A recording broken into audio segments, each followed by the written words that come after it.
Hello friends, आज हम discuss करने जा रहे हैं म्यूचुअल फंड के रिटर्न के बारे में, जिसमें लार्ज कैप, मिड कैप और स्मॉल कैप है। तो जानते हैं हम लोग कि जैसे जैसे हम अपने कैपिटलाइजेशन के बेसिस पे इन्वेस्टमेंट करते हैं, जैसे कि लार्ज कैप में अगर इन्वेस्ट करेंगे तो हमको ज़्यादा रिटर्न नहीं मिलेगा, लो रिटर्न मिलेगा, लेकिन सेफ्टी यहाँ पर इंपॉर्टेंट होता है तो सेफ्टी ज़्यादा मिलेगी। लेकिन अगर हम मिड कैप की बात कर ले तो हमको इन्वेस्टमेंट मिड कैप में करने से फ़ायदा ये है कि रिटर्न भी थोड़ा ज़्यादा मिलेगा, लेकिन थोड़ा रिस्क इसमें ज़्यादा हो जाएगा। और स्मॉल कैप में है तो रिटर्न ज़्यादा मिलेगा, लेकिन यहाँ पर रिस्क ज़्यादा हो जाएगा।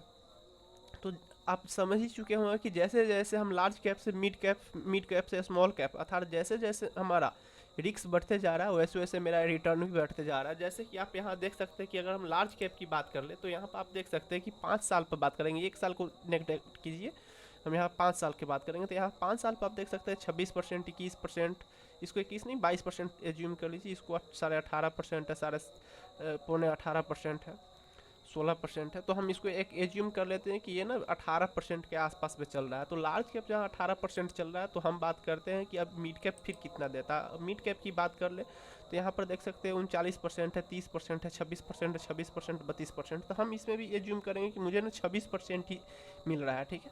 तो ये हुआ।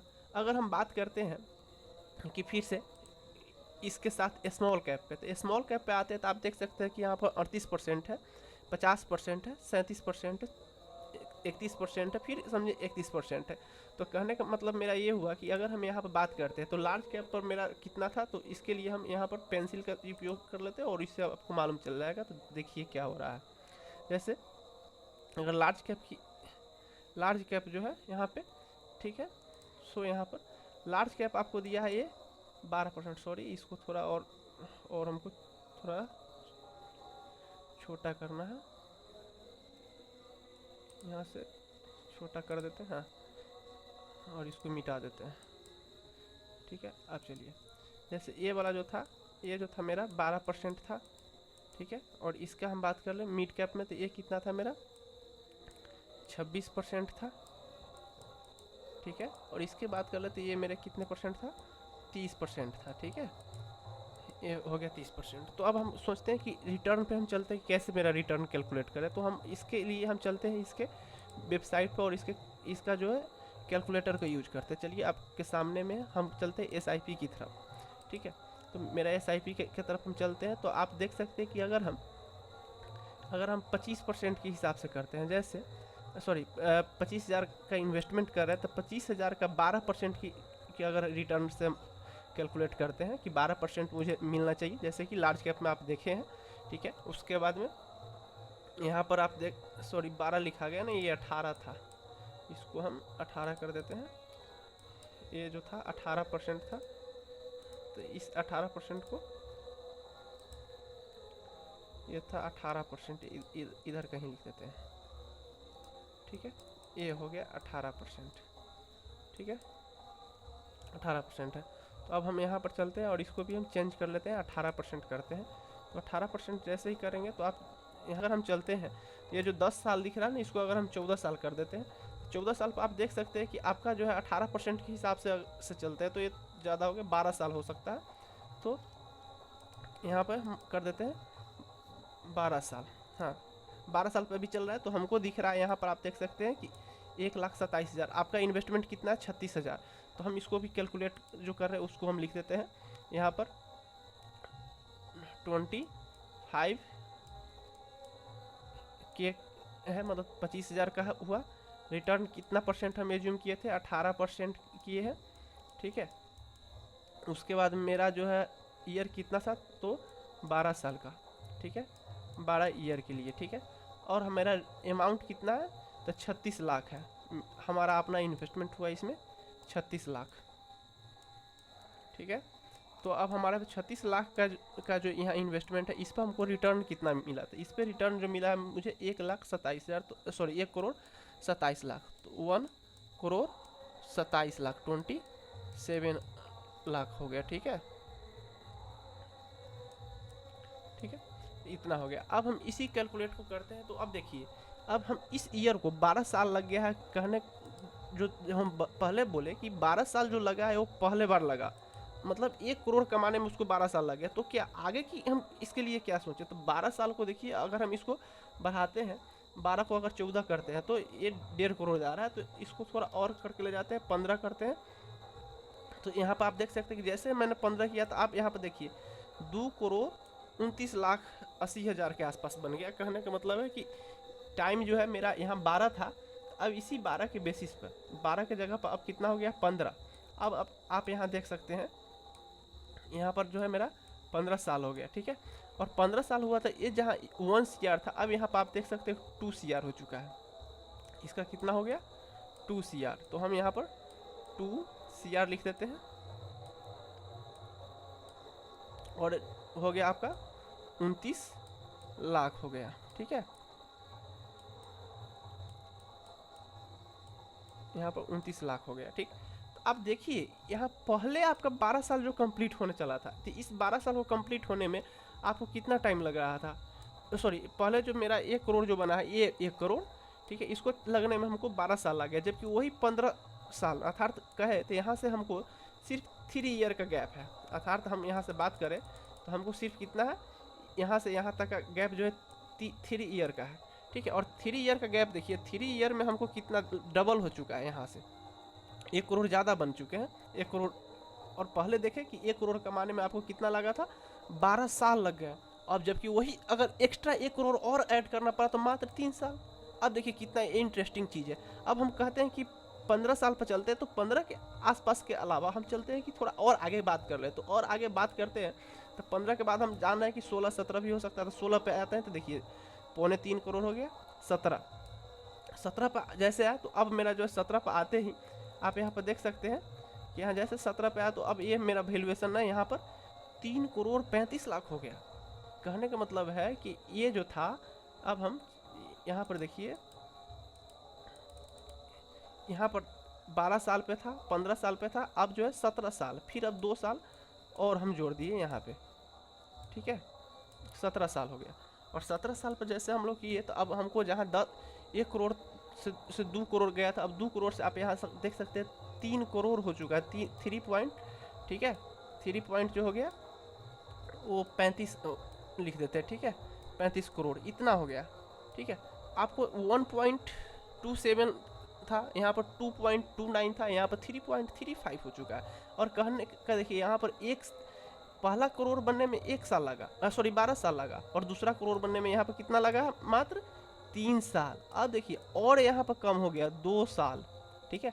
अगर हम इस नंबर को थोड़ा और अट्रैक्टिंग करना चाहते हैं तो और चलते हैं थोड़ा, देखिए अब ये 18वां साल हुआ, 18वां साल, जहाँ आपको देखे हैं 3 साल 2 साल, अब देखिए ये 18वां साल जैसे ही हुआ तब आपके पास कितना पहुँच गया है, मात्र 1 साल। और यहाँ से अगर हम यहाँ का कैलकुलेट करें तो मात्र हमको 1 साल पहुँचा, और 1 साल बाद आप देखिए तो आपका वैल्यूएशन कितना हो चुका है, 4 करोड़ हो चुका है। अर्थात कहने का मतलब है कि 18वें साल में आप 4 करोड़ का मालिक है। कहने का मतलब है कि ये 12 साल लग गए थे आपको 1 करोड़ कमाने में, जबकि वही और 6 साल हम और दिए इसको, तो ये हो गया 4 करोड़। अर्थात फर्स्ट 12 साल लगा है और दूसरा के लिए मात्र 6 साल। 6 साल और 12 साल का अंतर देखिए, फर्स्ट में 12 साल में 1 ही करोड़ मिला, जबकि 6 साल में देखिए यहाँ पर मल्टीप्लाई होकर कितना हो जा रहा है, तो यहाँ पर मल्टीप्लाई होकर कितना हो गया है, यहाँ पर हो गया है आपका 18 साल में 14%, सॉरी 4 करोड़ हो चुका है। तो ये है पावर ऑफ कंपाउंडिंग का, और इसलिए हम कहते हैं कि आप लोग स्टार्टिंग करें तो इसको गिव अप नहीं करें, इसको कंटिन्यू करें, ठीक है। और अब हम चलते हैं, ये सब हो चुके हैं, अब हम इस सब को मिटाते हैं और चलते हैं, आपको ले चलते हैं फिर से। ये सब जो भी था इस किस पे हम किए बात, तो सिर्फ लार्ज कैप पे बात की। अब हम चलते हैं स्मॉल कैप के लिए बात करते हैं। तो स्मॉल कैप के लिए आते हैं, तो पहले इन सब डेटा को थोड़ा इरेज कर लेते हैं। इरेज हो गया ये सब, ठीक है, इन सब को हटा देते हैं, ठीक है, इन सब डेटा को हटा दिए। अब चलिए, अब हम आते हैं इसी को, अब हम एक और टैब लेते हैं, और एक और टैब में इसमें हम ग्रो का एक और टैब चालू करते हैं, और यहाँ पर दिखाते हैं म्यूचुअल फंड का, आते हैं सेक्शन में, ठीक है। यहाँ पर थोड़ा नेट स्लो है, ठीक, आ गया। मिड कैप में हम आते हैं। मिड कैप में जैसे आते हैं तो आप देखिए यहाँ पर मिड कैप का रिटर्न देखिए, यहाँ पर 39% है, 30% है, 26% है। हम क्या कहे तो उसका 18% एज्यूम किए थे, इसमें 26% एज्यूम किए थे। तो पहला 18 था, ठीक है, पहले क्या था 18 था, ठीक है। अब यहाँ पर हम क्या करते हैं 26 है, ठीक है, अब 26% है, ठीक है। तो 18% 26%। अगर हम बात करते हैं कि 18% में कितना हमको लग गया था, तो यहाँ पर लग गया था 12 साल। 12 साल से हमको क्या मिला था 1 CR मिला है, ठीक है, 1 CR हमको मिला था यहाँ पर। अब हम इसको 26% पर कैलकुलेट करेंगे, देखते हैं कि 1 CR ही बनाने में हमको कितना टाइम लग रहा है। तो चलिए आते हैं हम फिर से साइट पे आते हैं कैलकुलेटर पे, और हमको 18% की जगह अब कितना करना है 26%। तो चलिए इसको 26% बढ़ा कर ले चलते हैं, 26% आ चुका है, ठीक है। और हमारा वहाँ 12 साल था, तो अब देखिए यहाँ पर कितना लग रहा है आपको 1 करोड़ कमाने में।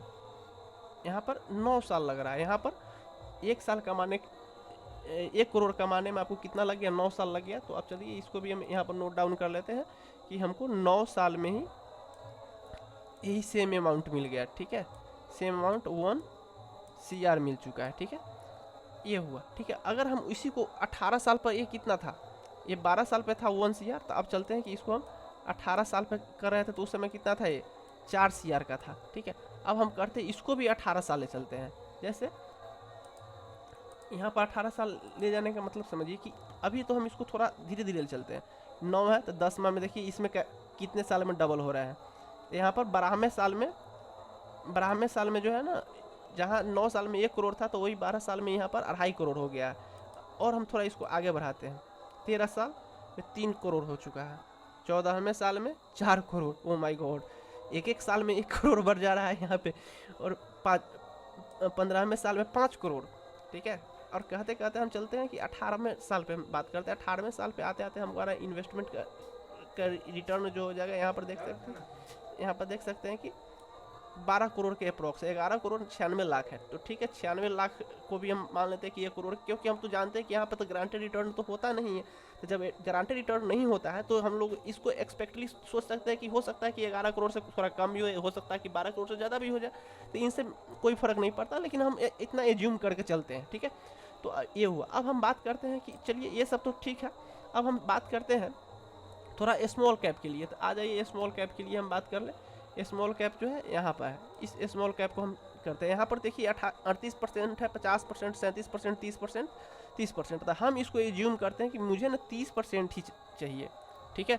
जहाँ 18 था, 20 था, सॉरी 26 था, 26 की जगह अब कितना हो जाएगा, अब 30 हो जाएगा। तो अब इसको भी हम यहाँ पर नोट डाउन कर लेते हैं कि हमको कितना चाहिए, 30 चाहिए। अब 30 चाहिए, तो देखिए यहाँ पर 12 साल में 1 करोड़ हुआ था, 9 साल में 1 करोड़ हुआ था। अब इसका देखते हैं कि ये कितने साल में 1 करोड़ होता है। तो हम फिर से आते हैं इसके वेबसाइट पे, और इसके वेबसाइट पे आए, और हमारा जो है यहाँ से जो है इसको बढ़ाकर हम कर देते हैं 30%, ठीक है, जो लास्ट ही है एक्सपेक्टेड रिटर्न में, ठीक है, 30% कर दी। अब मेरा जो है इसका जो था, ये 12 साल था, 9 साल था। तो अब यहाँ पर देखिए इसका ना 8वें साल में ही लगभग जो है 99,45,000 हो जा रहा है। और 9वें साल की बात करें, सॉरी 9वें साल की बात करते 1 करोड़ 37 लाख हो जा रहे हैं, ठीक है।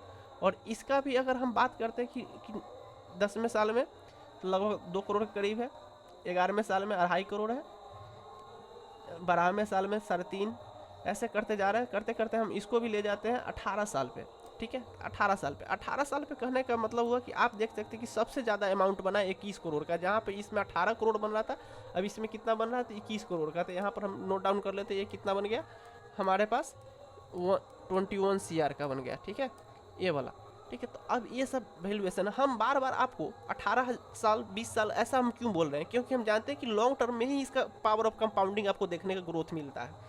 तो इसी कारण से हम ये सब काम करते हैं। तो ठीक है, आज के लिए इतना ही बस, थैंक यू।